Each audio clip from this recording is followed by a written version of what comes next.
నువ్వు చేయాల్సిన పని ఏంటంటే అలుగు, కొట్లాడు, పర్వాలేదు.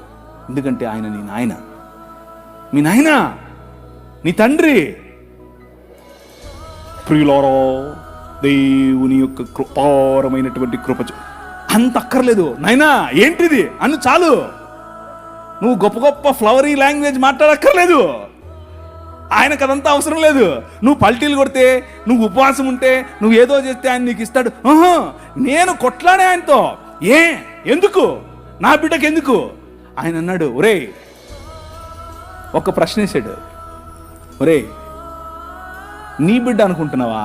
నా బిడ్డ కాదా అన్నాడు. కళ్ళు అలా కారిపోయాయి అంతే. నా బిడ్డ కాదా? పట్టతల మొహోడా, నువ్వేం ప్రేమించావురా నీ బిడ్డని?